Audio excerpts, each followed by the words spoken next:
Welcome back. This video lecture is starting a new chapter today. This chapter is going to be mostly kind of a typology and talking about different kinds of things that are relatively intuitive. We're going to look at products, and particularly within products, consumer goods and industrial goods, services and brands. And these are all different types of things that firms and businesses try to market. And in this video lecture and the subsequent video lecture, we're mostly going to talk about, different kinds of products, different types of services, different types of brands, and what are the implications of those for how you might market them. So in this video lecture, we're going to focus on the first two, which are products and services. In the subsequent video lecture, we're going to look more at brands because I think that's a topic it's on its own. It's a topic we will be getting deeper into in subsequent units. So let's so our roadmap for today is, first of all, to define what is a product and what types of products are available. And we're going to differentiate between consumer goods and also industrial goods. But within consumer goods, we're going to look at four different types of goods: convenience goods, specialty goods, unsought goods, and also shopping goods. And right now, I'll just name them, but later on we'll talk about what those terms mean and also what the implications are for marketing. The second thing we're going to do is to differentiate between services and goods, which means services are intangible things that are marketed, goods are tangible things that are marketed. And what does that mean for how you might actually produce them and how you have to market them, and how that it's a little bit different than just promoting a product to your end customers. The last thing we're going to look at how marketing a service or experience. An experience is more than just a service or a good, but how an experience, for example, when you go to an amusement park or you go to a sporting event, you're not just buying a ticket and you're not just buying a hot dog or a pennant or some other memorabilia. What you're getting is a total experience, which means it's not the service of the band playing in front of you. It's not just, let's say, the things you might buy and purchase and take home with you, but it's the overall experience, and that might be more or some combination of a variety of different components. And how that might differ from marketing a tangible product. We're going to also look at internally that, when you're marketing experiences and services, you don't just have to market to your customers, you also have to market towards your employees, because service is what employees do and what the services that your employees provide to your customers. You have to be able to convince your employees that service is important, and by conveying that it's important to your employees, and then also training your employees, then they're able to, in a sense, provide that service and provide the value to your customers, and then have them capture that value later on through the products you try to sell them. So that being said, let's begin the meat of this. The first one is just to define what a product is, and a product is anything that can be offered to a market for attention, acquisition, use, or consumption, and that might satisfy a want or need, which means the customer has a core value on something, they have a need or want, and this product is a way to answer that need or want. It can be a good, which means something tangible. It can be a service, something intangible, or it can be something that's a combination or something that transcends that, like an experience that's also intangible that might have different characteristics. So when we think of things, we're thinking in terms of products that we're selling, but a product is not just, let's say, so many widgets or whatchamacallits, and they're not necessarily something that can be put into a box. A product could be something like an idea. A product could be an organization or a person. It's just anything that is, in a sense, marketed, satisfies a need or a want. So what can be categorized under products? It can be a physical object. So these are things like material goods. It could be a services. We'll get more into that later. It could be an event such as Earth Day or some type of political event. It could be a person, such as a celebrity or a doctor or someone's services. It could be an organization, such as a nonprofit group. It could be a place if you're marketing, let's say, a location like Las Vegas or a location like New York City. It could be an idea, such as a patent or copyright, or just in a sense like some type of social movement, some social marketing messaging. Or it can be some combination of a few these together, which means it could be a physical object combined with a service. It could be an organization combined with a person. Any of these things could be products. So a service is the core thing here, and although we'll talk about more characteristics of what makes things a service, is its intangibility, which means that doesn't result in ownership of anything. The way to think about it is, can you hold it? Two ways of thinking about what does it mean that something is intangible? The first one is that it's not something you can hold in your hand. So if you think about what the product is, it's something that you can physically hold in your hand. The answer is no, it's likely to be a service. But even more than that is that nothing is owned at the end of the transaction, which means when you have a good, you're exchanging, let's say, money for some type of material good. When you have a service, when you leave, you don't take anything with you. So if you go to see, let's say, performance, you don't get to take the performance with you. If you stay in a hotel room, you don't get to take the hotel room home with you. You don't own the hotel room, you just have the use of it and for that certain period of time. If you get legal representation, you get legal advice and counsel, and you obviously can maybe take that counsel and that advice, but it's not a physical thing that you can take with you. You can't, let's say, put justice in a box and take it home. So more specifically, what is a service? The first thing is that they're intangible, and these include things that I mentioned, such as banking services, hotel accommodations, travel, especially airline travel, things like tax preparation or type accounting, legal services, or something like cable and satellite services, which you get to use. You buy the rights to use it for a period of time, or like a Netflix subscription or an Amazon Prime subscription, but you don't actually own anything when that subscription expires, which means you don't actually have anything physical. So you can say that I purchased this, and that's really the key way to understand or to be able to identify something as a service. So let's talk about some examples about what can be a marketing offering, because a market offering could be a good, it could be a service, it could be an experience, or it can be some combination of that. But let's talk about these in certain things that are clearly one thing. So a pure good would be something like a bar of soap, like Kame soap. So the point is that it's physical. There's no services that come with it. No one gives you a bath. No one gives you a massage. There's no, let's say, service follow-up. There's not, let's say, a helpline of how to use soap. All you get is, let's say, the chunk of soap in a box. A pure service would be legal representation. So as I was saying before, there's nothing physical. You can't put justice in a box. You get advice. It's provided by a person. You're basically paid by the hour, and the point is that you don't get to own the lawyer at the end of the day. You contract for their services, and you don't, in a sense, separate those services from the lawyer. So when the lawyer provides you legal advice, it's not like he has less advice to hand out to another client in the way that you would have less inventory if you were selling a good to a customer. The last thing is you could have a combination. It can be an experience. So a restaurant meal combines a tangible good, such as the food that you order, with, let's say, some services like food being brought out to you, a cashier, a place to sit. The place is cleaned. You don't have to throw away. You don't necessarily have to throw away your own, let's say, plates and cups and things of that sort. You usually get access to a restroom that's cleaned. So there's some type of services that are built into the use of to a restaurant meal. And you might say this is an experience because usually it's when you go to a restaurant, it's more than just the food you eat. Sometimes it's the ambiance and like the environment that you like, whether it's kind of, let's say, cutting edge, gritty street food, or something like high class, highfalutin restaurant, 3 or 4 Michelin stars and things of that sort. So the point about it is just the experience of eating in a particular place. Maybe like in restaurants, put a lot of emphasis on location and views and interior decoration above and beyond just, let's say, the physical food that you order on the menu. And so the point is that there's more of a combination going on there, and you might classify it as an experience. So this picture here on the left shows you something, and it might look like an upscale kind of mid-century Starbucks location with the very comfortable couches, lighting. You have flat screen TVs on the wall. You have a lot of services. And what this is actually a bank lobby.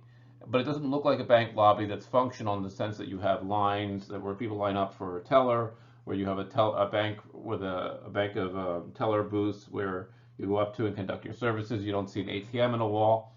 And this is Umpqua Bank, and the idea is that they want their customers to enjoy the experience so that it doesn't feel like other types of banks. And that's the way where they differentiate their experience from its competitors, because you can get the basic banking services. They're more or less identical for most consumer banks. You have loans, you keep your money, you make deposits, withdrawals, things of that sort.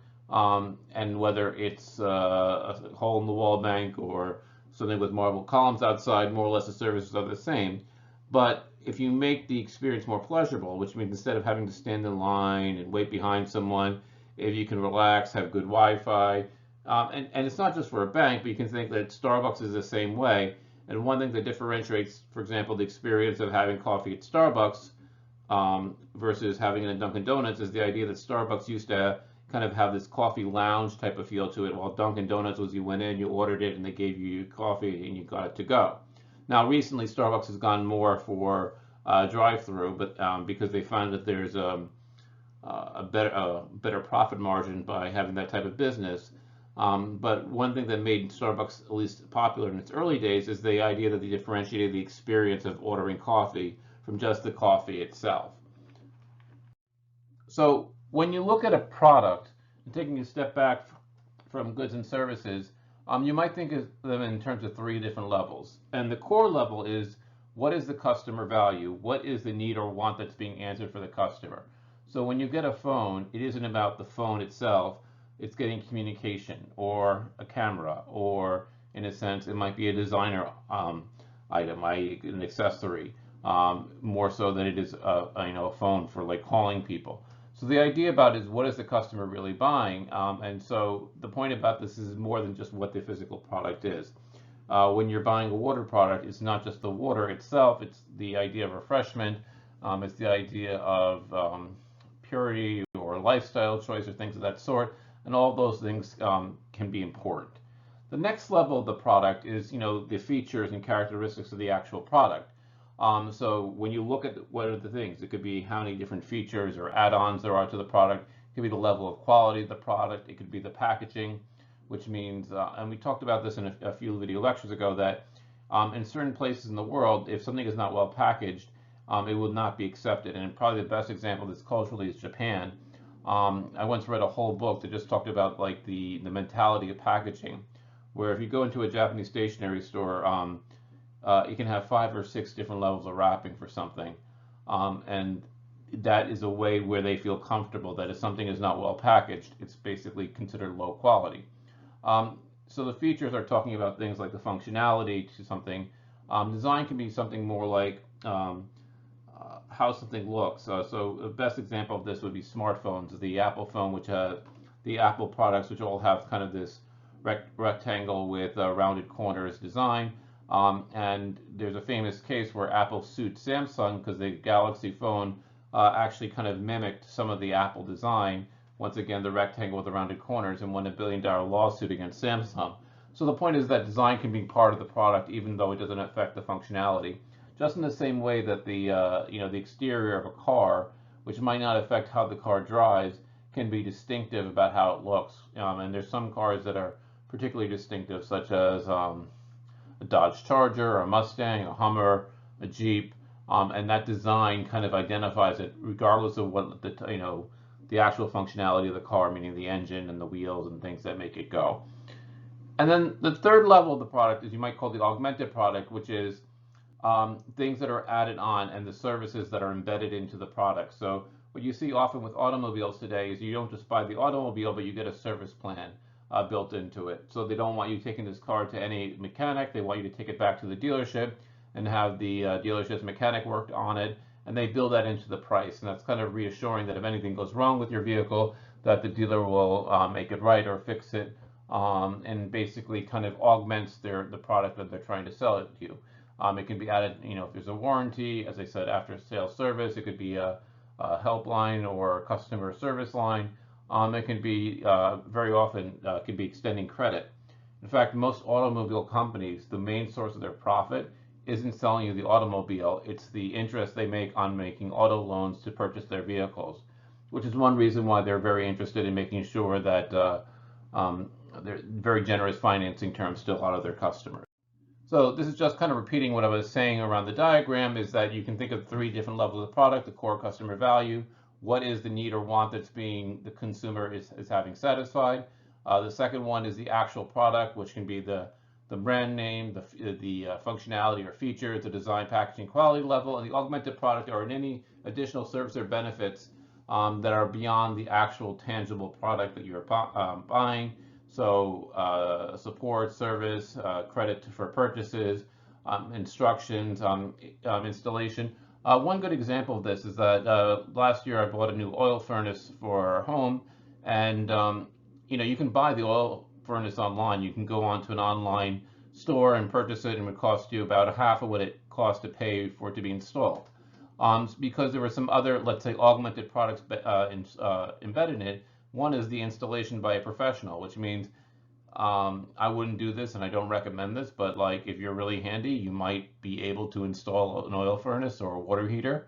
Um, but the point is that because it was professionally installed and therefore it comes with certain guarantees and warranties and insurance and bonding built into it, that means that, if it wasn't installed right, I have some recourse as opposed to if I did it on my own, and that might be worth twice the cost of the actual physical boiler.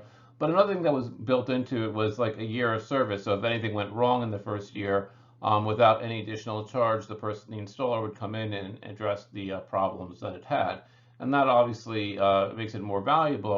And we were willing to pay more money for that because it's a peace of mind. It's the peace of mind that's built into the actual physical product. Okay, so just think that a lot of things today, particularly in the service economy, are, and some of the most important things are the augmentation built onto a product. And let me just give one more example before moving on to the next slide. In the early days of personal computers, there were two main companies that sold personal computers online. One was Dell, which is still around. The other one was called Gateway, originally Gateway 2000. And they were mostly interchangeable, very similar types of devices, similar cost. There wasn't much to differentiate them, beyond the fact that they had some identifying logos and characteristics.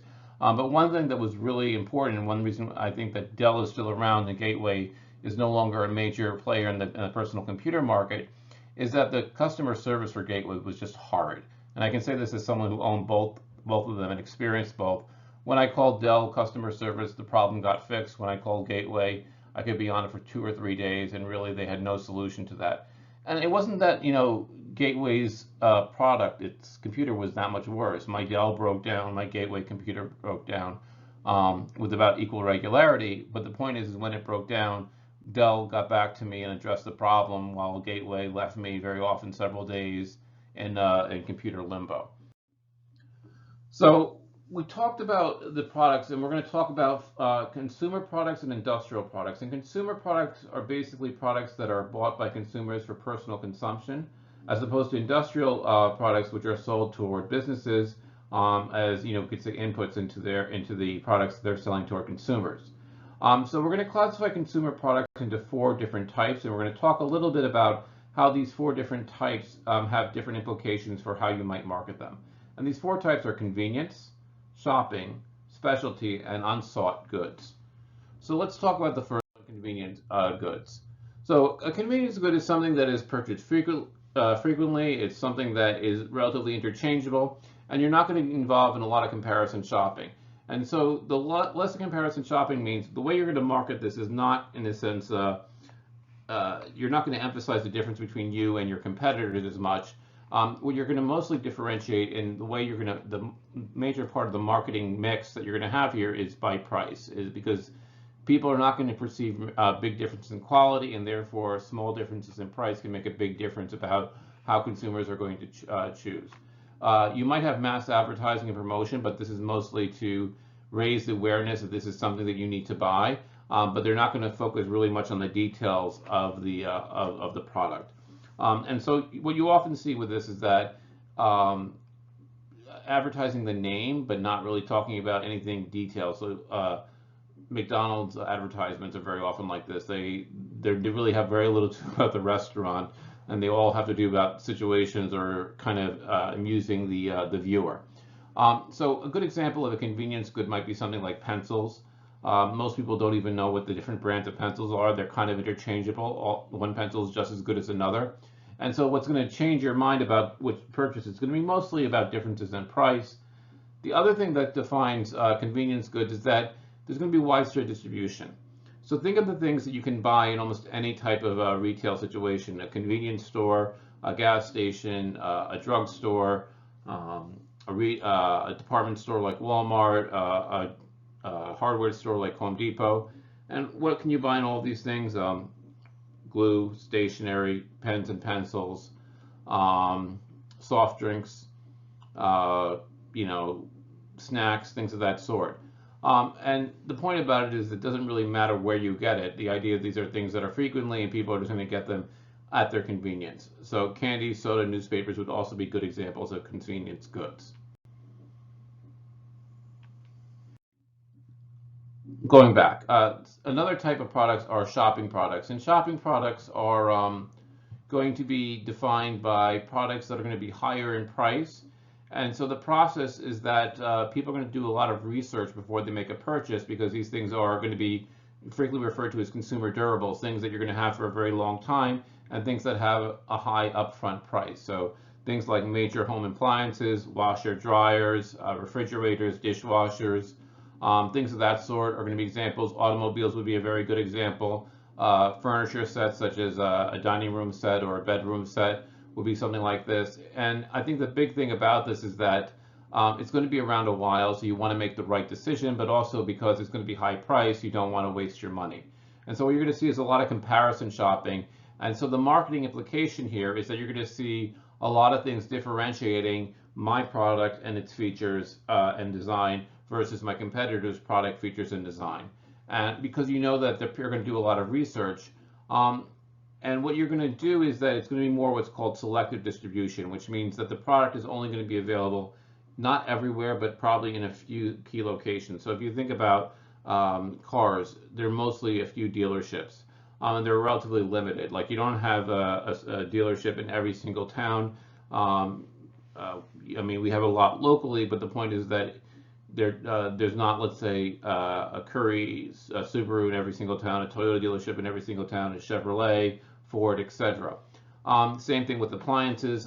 You have Best Buy, the big box stores like Lowe's and Home Depot and Sears, but you don't see, let's say, appliances being sold very often, let's say, in Walmart, and certainly not in, let's say, smaller retail settings. So what you're also going to see is you're going to see a lot of personal selling, which means you're probably going to have a salesperson or a sales representative on the shop store floor. And the other one about this is, and kind of is within appliances, is like, you know, major consumer electronics like flat screen TVs and home theater systems and things of that sort. Is that you're going to have kind of a conversation, which means probably there's going to be a salesperson who gets a commission for how many sales are made. They're going to be an expert somewhat on the varieties of stores. They're going to give a personal touch. They're going to engage in a conversation. It's going to be kind of chummy and friendly, because the idea is that you want to reassure a person that their big ticket purchase, their expensive purchase, that's thing that's going to be in their home, is going to be the right choice. And they're trying to be kind of like a friend, saying like, you won't regret this. This is a good use of your money. And they're going to be able to like talk about the details and kind of allay maybe reservations you might have. The last thing on here, although I don't think clothing is a broad category, we're mostly talking about high-end boutique apparel. So things like wedding dresses, prom dresses, suits, high-end fashion, where you're spending hundreds and hundreds of dollars for an outfit, as opposed to things that you might buy in a department store where it's more interchangeable, and therefore it's going to be more of a convenience good, something that you're going to be responding to price rather than to, let's say, so if you think of this, you go to a high-end clothing store, you're going to have a salesperson on the floor, but if you go into Walmart, you don't necessarily have a salesperson. You have someone who's stocking and maintaining what's on the shelves, but you don't have a salesperson in each of the apparel sections of the store. A third type of a consumer good are specialty products, and these are also high priced, just like shopping products, but what you're going to have is more of a specialized customer base.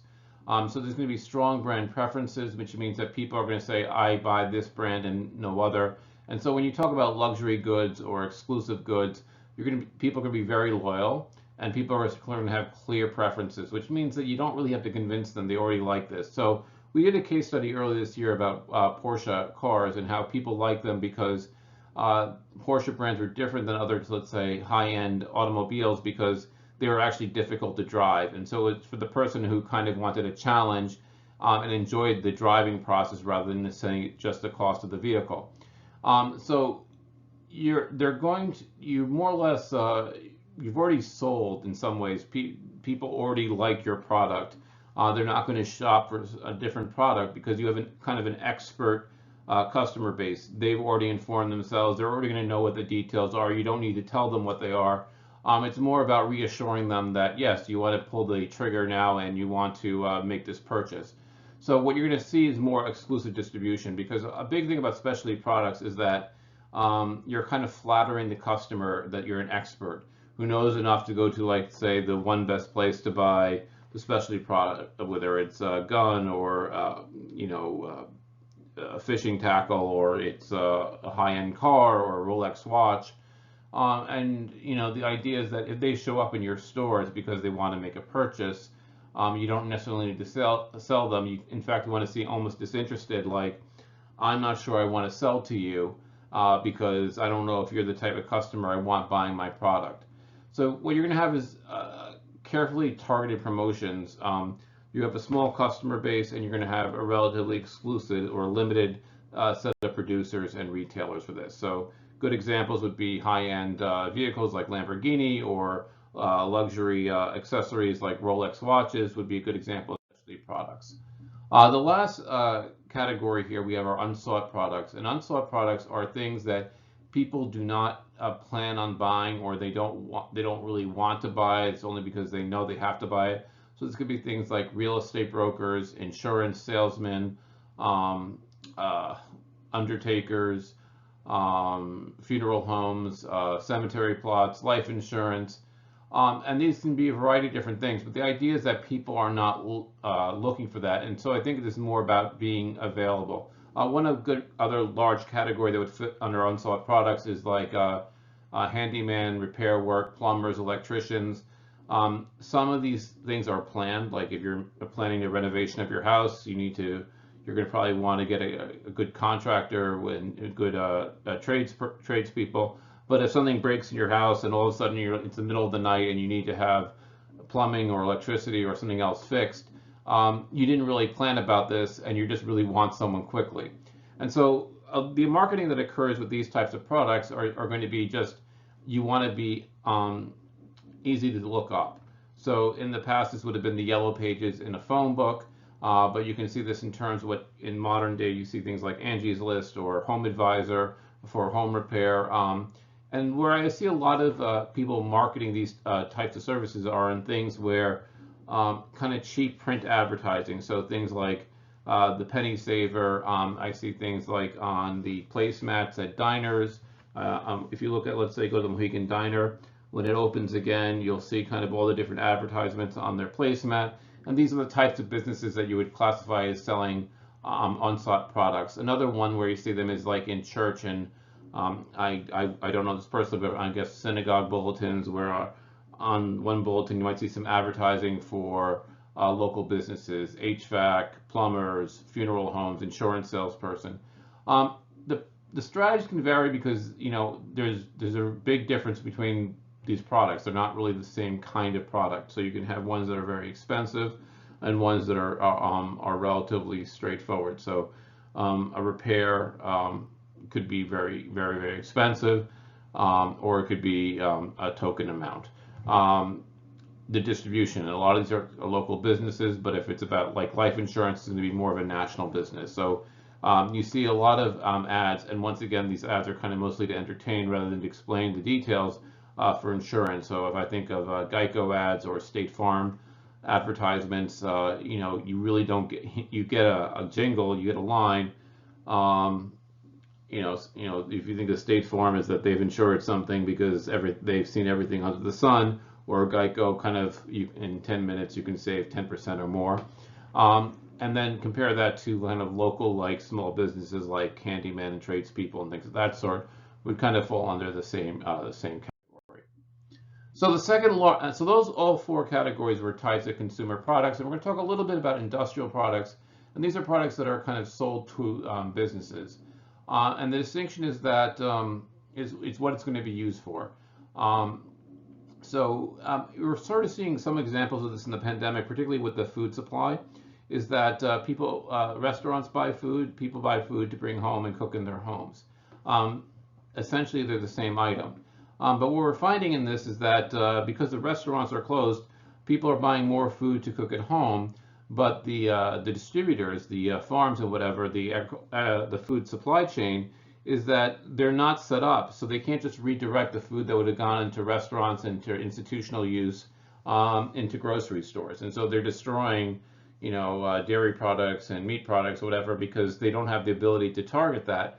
And this shows you kind of the difference between industrial products and in consumer products, is that they're really two parallel markets, even when they're selling the same exact item. Where you might see this combined in a single store is if you look at big box hardware stores, where at a Home Depot or a Lowe's, you'll see half the store is kind of dedicated toward professional contractors, and the other half of the store is directed toward do-it-yourself homeowners. And usually one half of the store has more of one type of product, and the other one has a more about bulk supply. And you can even see, like, if you go around, you can see bulk supply, and like, for example, Builder Source would be a good example of selling things toward contractors and not to homeowners. While you might see a bath and kitchen showroom that's more directed toward selling to homeowners as opposed to contractors. So what are some types of industrial goods? So one of these is just raw materials. So manufactured materials, auto parts might be part of it. You know, metals, wood, anything raw materials. So you might see these as wholesalers selling to retailers. The second thing could be capital items. This is like machines that are used to run factories. Good example of I'll give you two examples. In Dutchess County, there's a firm called NERAK, N-E-R-A-K, and they build conveyor belts. Most homeowners don't buy conveyor belts. Most consumers don't buy conveyor belts. But businesses need conveyor belts to move their product around in their factories or assembly areas, and NERAK made specialized conveyor belts that can fit into a whole variety of different spaces and move items around and kind of customize it to different needs. Another example is I saw a firm in Kingston, New York, and what they built was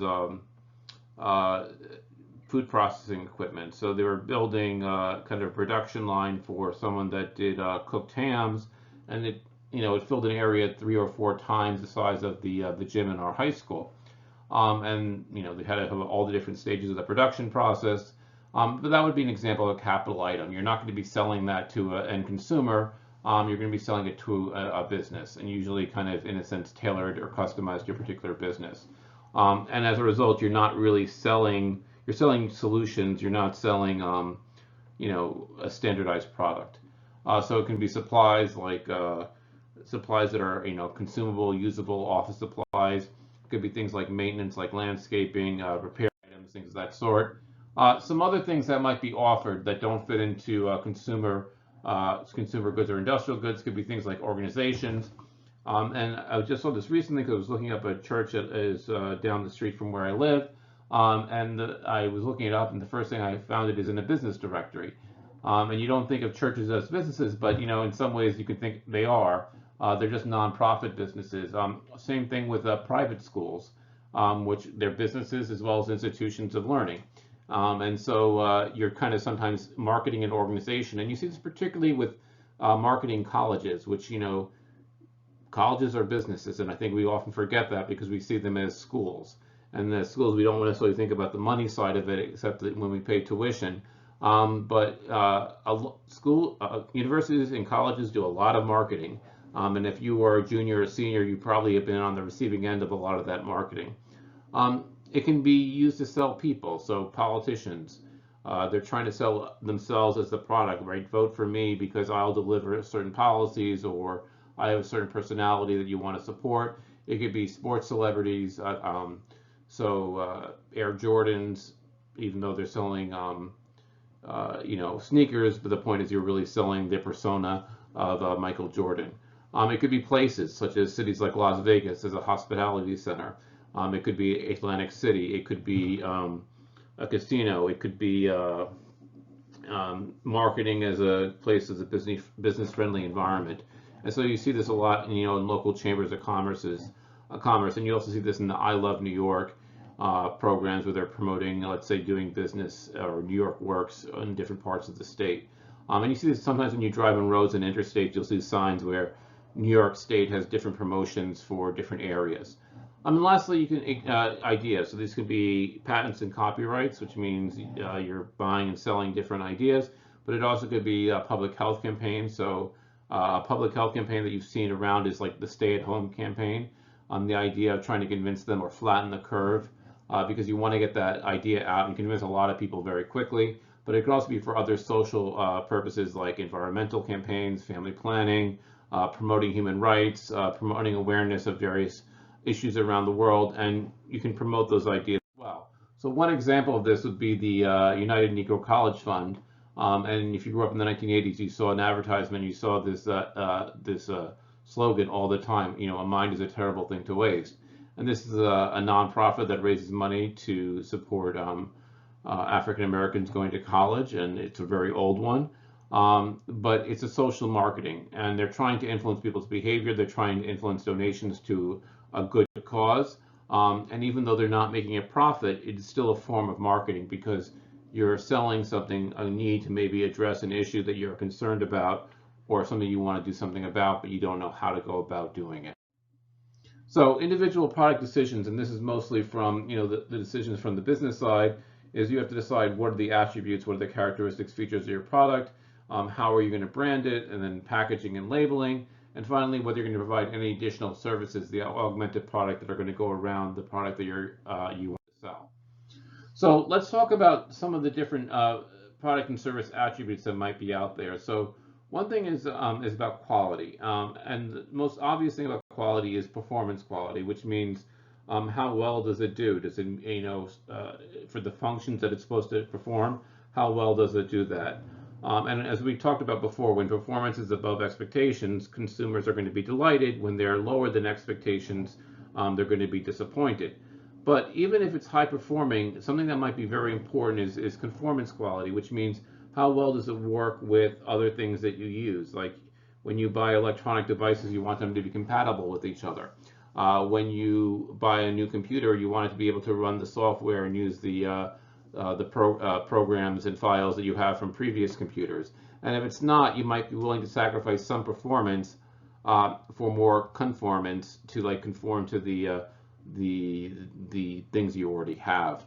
Other things about it, in terms of product features, that you have to think in terms of one, what is the cost to add this feature to the company, and then how much value is that feature giving to the consumer. So the idea is that you might be willing to raise the costs to add more features as long as you think that the consumer is going to perceive value in them.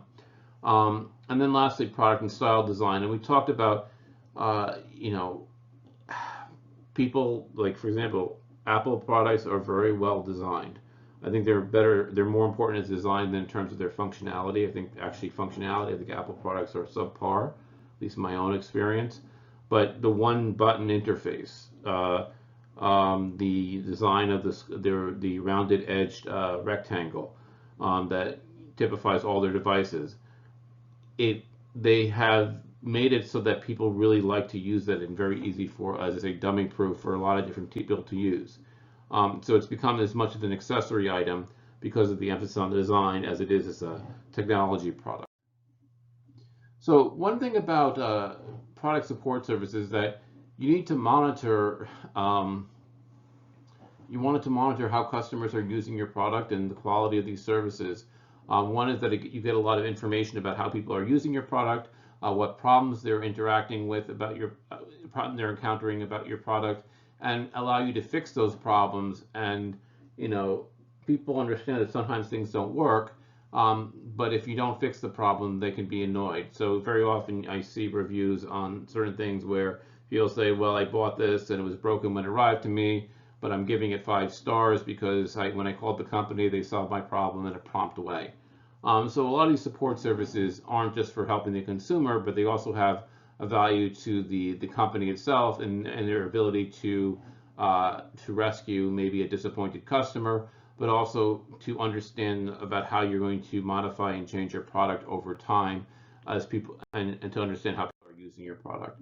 So one example of this is Lexus, is that if you're not just buying a car, you want to treat each customer like they're a guest in a home, which means you want to make them feel comfortable. You want them to not feel pressured to buy something, so you don't want to do the hard sell. You want to treat them like you are a friend or a family member who just wants what's best for them. And the idea is an emphasis on service, so that the idea that you would treat a guest in your home with the best service, that is how the salespeople for Lexus should treat their customers and potential customers. So a product line. So a product line is a group of products that are related. So it could be a variety. If you're an automobile company, you just don't have one car. You have a variety of different cars and different lines. So you might have a truck line, consumer, sedan line, etc. An small urban vehicle, product line, and the idea is that you're selling them to the same type of outlet. So you're basically giving people a range of different things, different features, and maybe at somewhat slightly different price ranges. So some vocabulary when we're describing product lines is that you decide how long your product line is, which means how many different products are you going to offer. And so you see these terms: filling, which means expanding or stretching, adding more to your product line, which means filling it in. So you think of this in terms of, let's say, a series of cars, that you might be adding more cars to that. Stretching means that you're stretching it upward or downward, meaning like a good example, we talked about this before, is General Motors has a variety of different divisions, all kind of targeting a different niche of consumers. So you have, as shown here, Buick, but you also have Cadillac, you have Chevrolet, you have Hummer, GMC, etc. And you might try to stretch a product line upward or downward to kind of that the core product line might be targeted at one segment of the market, but you might want to stretch its features that it might serve more than one need. So another way of thinking about this in terms of cars is thinking about Toyotas. You have a Toyota Corolla, and there's many variations on a Toyota Corolla. You have a D, LE, S, which are different trims on the car. And then maybe you have cars that are similar or similar product lines, like the Camry, which is very similar. And then you have some product lines that are very different, like, for example, a Toyota Prius.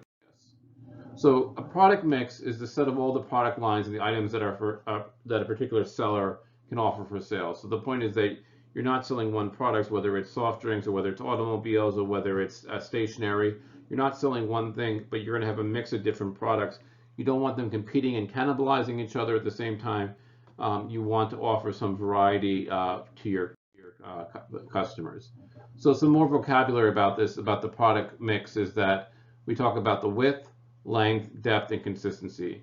So the width is the number of different product lines that the company carries. So for example, if you're a Toyota, you have the Camry line, the Corolla line, Prius, Avalon, etc., etc. And I don't know all the different car lines. The length is the number of items in a line. So the point is that you might have a truck line, and you might have different types of trucks. You might have a sedan line and different types of sedans. The depth is the number of versions offered for each product in the line. So as I was saying before about Toyota, you have a Corolla D, LE, S, etc. Things like that are different types of trim. Same thing. And then the consistency is how related the different various lines are. So I gave an example that Corollas and Camrys are kind of similar, while a Corolla and a Prius might be very dissimilar. A Toyota Tundra, being a truck, would be very dissimilar from their sedans, but maybe very close to a lighter truck. So a good example of a company that has a large and diverse product mix is Sony, because they sell devices as well as content. They have a variety of different devices that are interactive, whether it's phones or small screens or music platforms or flat screen TVs, and then gaming systems. And the idea is that if you buy some of these products, you want to buy others, but also that they've also gotten rid of some of their product lines because they don't seem to fit into their overall mix. So let's turn and talk a little bit about services. And we talked mostly before about the core thing about just being able to identify what a service is. It's the feature of intangibility, which is that a service is not something that can be held in your hand. There's no senses. It can't be tasted, felt, heard, or smelled. And so basically, it's mostly about something that an employee of a company is going to do for you. That is what a service. But there's some other things about services that inseparability I think is equally important, which is that when someone provides you a service, it is not separated from the provider. So when a lawyer gives you legal advice, they don't have less legal advice to distribute. When you get a massage, it doesn't mean that the masseuse can do fewer massages total. So the point is that the service does not leave the service provider. It's not something you can take home with you. There's no transfer of ownership when the service is provided. A third aspect is perishability, which means when you think of a service, particularly like a performance, the performance can't, I mean, obviously you can record a performance, but the idea is that you can't experience a performance, a live performance over and over again, whether it's seeing a sporting event or whether it's seeing a live music concert or something like that. You have to experience it as it's being done. You can't, in a sense, bottle it and save it for later. As I said before, you can't have justice in a box, but you can have justice and legal advice as a service. And the last thing is that there's going to be more variability in terms of quality of services because if you think of this in terms of like cosmeticians, like some of them are much better than others. And so you might see this where you walk into a salon or a barbershop and people might make requests either for next available, but also they might request a particular person because they perceive a difference in quality in the service. So they're not just getting a haircut or a perm or a trim. They want to be done by a particular person because of a perceived difference in quality. So the service profit chain is talking about that you make profit off your services because you have to, it's a chain that goes through your employees because it's your employees that provide the services. So you can't just market to the customers directly from the company to the customers. You also are going to have some internal, let's say, links, meaning that you have to be able to sell the quality of service and train your employees to be able to provide the service, but also motivate them to take service seriously and therefore, in a sense, up their quality of service. So you can talk about the internal service quality. If you make your employees happy, they're generally going to make your customers happy. That you're going to provide value, that your service is a form of value, that you're going to have loyal customers, and then when customers' value is created for them and they are satisfied and loyal, they'll be able to capture a share of this value in terms of profits and revenues. So one example of this is Zappos, which is a footwear company. And the idea is that this is the employee link on this, is that they are portrayed as being happy, dedicated, chipper, kind of a little bit oddball and out there. And so the idea is that you want to buy shoes from these people because they're not, in a sense, drab and cut and dry. They're kind of fun. And the idea is that your footwear is fun as well.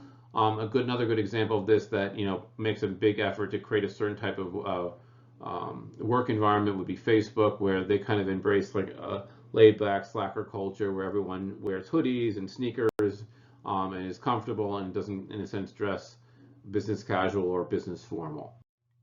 So here's a diagram showing kind of the service profit chain. And you can see several different relationships. And on each of the vertices, you have the company, the employees, and customers. And so you have internal marketing where you have to sell to your employees the value of providing high quality service. And this can be in the form of training. It can be in the form of motivation. You have external marketing where the company directly kind of says, here's our services, you believe in our services, and tries to get the customers in. But then also your employees are the interactive marketing where your employees are selling the value by providing quality service, but also communicating that they take service seriously. So like the idea that the customer is always right. Many people repeat that, but the point is, do they actually behave in a way that's consistent with that communicates that message to customers? So the external marketing is something we've talked about before. It's a traditional marketing. We've talked about the marketing mix and the 4 Ps, which are product, price, place, and promotion. The internal marketing is more about how you manage your workforce, orientations, motivations to your customers. And I'll just give you one example from my own experience that I did some work studying the Japanese police, and they were concerned because they believed that the key to success in criminal investigations was getting the public to provide clues that help them narrow and conduct their investigation successfully. And in the 70s and 80s, they were noticing they were getting fewer and fewer clues from eyewitnesses and the public, and this was making their criminal investigations harder. And they came to the conclusion that it's because the public didn't trust the police, and they didn't see that the service provided by the police was as good as it used to be. And so what they did is they basically upped their engagement, and they provided a variety of different services. But to do that, they had to convince police officers that they weren't just crime fighters, and they weren't just kind of paramilitary soldiers, but they were also service providers. So they did things like a national lost and found service, providing directions to people in the city. And if you understand Japanese geography, you understand why that's very important. They did things like they would visit people and inspect their locks and talk about having secure windows and things of that sort.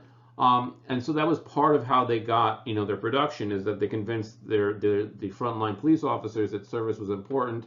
Service then was provided to the public, and then the public provided what was needed to conduct criminal investigations. And this is very similar to the logic you see in the United States about something called community policing, is that police are not just there to arrest the criminals, the police are also there to serve the public in a broader sense. As police training has changed over time, that relationship has changed over time, both in Japan and the United States. So the interactive marketing is like how your employees are interacting with the customers, and whether the customers' needs are being satisfied and the employees are communicating the message of good service to them. So one good example of this is the Four Seasons Hotel. They do a lot about, making sure they hire a high quality individual that is going to naturally have the right attitude to implement, let's say, the company's policies. They get several months of training. This is in Japan. This is very important. It's not unusual that in Japan that they will provide a year of paid training before you actually work for a company. Mostly because they anticipate that you are going to be with the company for a very long time, and you need to be socialized into, let's say, the ethos of the company. And they pay high salaries. When people are well paid, they're generally happy to work there. They communicate that. And you get more than what you're paying for because they like their job so much they're willing to go above and beyond. And you see this not just in the hospitality industry, you also see this in tons of other types of services such as teachers, healthcare workers. The more they're appreciated, the better they're paid and taken care of, the more likely they are to render good service to customers. So you kind of need to market to people about what service you're providing. So one thing about PetSmart isn't just a large store, but that it's a one-stop shopping for a variety of different pet needs. You just don't buy pet food and dog toys there, but you can get grooming, you can get boarding and other types of services, and all kind of building that under one brand, which means if you need something done with your pet, we're here to help you and we can provide that type of service. So you need to manage service quality, which means you need to keep track of whether your service is maintaining the quality. You can't just say we're going to provide good service, the customer is always right. You actually have to see if that's actually happening. So that means you might have to spot check. That means you have to constantly train and motivate. It means you have to keep tracking what kind of services your customer is expecting and be able to change that over time. And you need to be able to constantly train employees and put resources into hiring, because the quality of your hires is going to affect the quality of the service provided. So this is the end of that. So we're going to just wrap up now talking about the different types of products versus services, and we talked about some of their implications for marketing.